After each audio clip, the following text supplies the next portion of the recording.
Hi, this is Roger. Thanks for dropping by. Just arrived all the way from the US of A. New MSU orchid fertilizer. I was worried to death that customers might decide to open this and actually check what's in it, but they didn't, which is good. This is in a sealed bag, which is good, so no damp's got in there. It's still intact. Needs to stay absolutely dry. And quite honestly, I got this on eBay, and the postage did seem high, but on reflection it didn't really. This is a £2 bag. The tub that I got last time round, that I'm still using, was also £2 in weight, and I mean, that was bought by a friend in the States who actually ordered it online, got it posted to the hotel, brought it back from the States to Spain, and then posted it on to me, and the overall cost to me for that was actually quite a bit higher than this. So this is a, you know, although that was a kind gesture, because at the time I couldn't manage to get it myself, this is a better bet. And I now know I've got access on eBay to this fertilizer, and quite honestly this is better than the version I had last time. You've seen the version I had last time. Hang on, I'll get it out. No, I won't, because I'll have to open it. I don't want to get the air in there. But basically the last lot was made up from powder to small granules to quite large granules, obviously composed of different parts of the actual fertilizer. So to guarantee that I got a balanced feed, in other words all the ingredients at the appropriate proportions, I was having to mix up quite a large amount at once as a stock solution, and then, you know, use that up and then mix some more when it was done, which I've been working with quite happily. But I've always had this niggle that I haven't quite got the right balance as on the packet by doing it that way.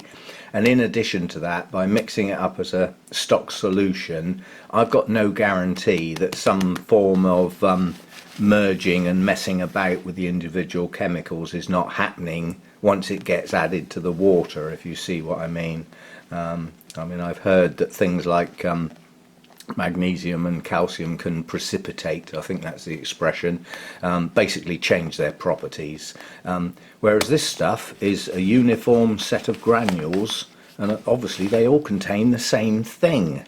So the need to mix up a stock solution may go away, but I've still got a fair bit of the other stuff to use up yet. That's probably going to do me at least for the rest of this year before I even need this. But if it's kept in its sealed pack, it'll keep. It's only when exposed to the air or mixed with water it you know, changes. So yeah, replacement for the stuff I've got, and we'll try that as and when the other stuff runs out. Because once it runs out, the tub that the other stuff's in is absolutely airtight. It's worked brilliantly. Screw down the top tight and everything, so I can just pour this in there and use that to store it. But as such time I get to use this, it might be possible to mix up fresh solutions each time, yeah, just by adding a few granules to the water I want, checking the TDS and seeing what I've got, because I still think that mixing it up fresh is a better bet than actually storing the stock solution. But at the moment I'm limited to doing it that way, because otherwise it just won't work. I mean, this has got a, you know, whatever it says, half a teaspoon to 1 teaspoon per gallon, but that's not a UK teaspoon and it's not a UK gallon, so it all gets complicated. But with a TDS meter, this bit's irrelevant. It's just totally irrelevant. You know, I just pour out the amount of water I need, add a little bit of this, check the TDS, and if it's too strong, add some more water. If it's not strong enough, add some more fertilizer, and then it gets used up fresh.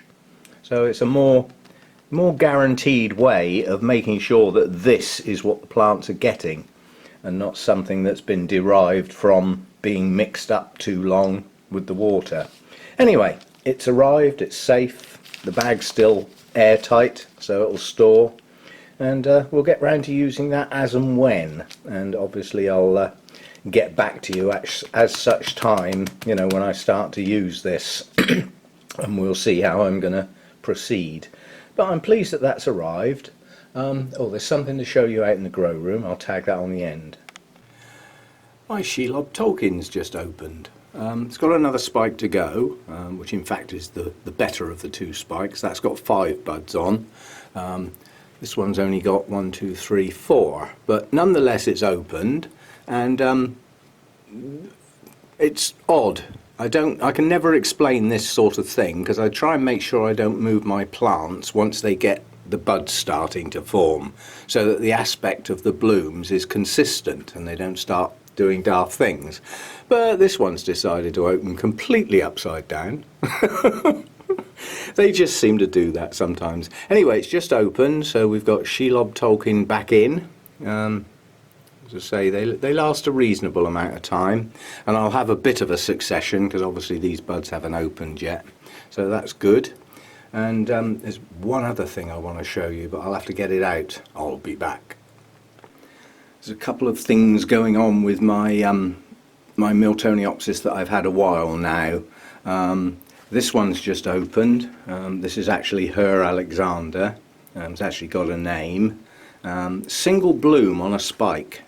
So obviously not a good spike, but there is another one pulling up behind with 2 buds on. So that'll be again a nice extension to the blooming period. Very attractive in its simplistic nature, this one. I like this one a lot. It's got a good fragrance too. Not today, it's a dull day. And then this one was lurking up the back, and it's managed to push a spike up without me noticing until a couple of days ago.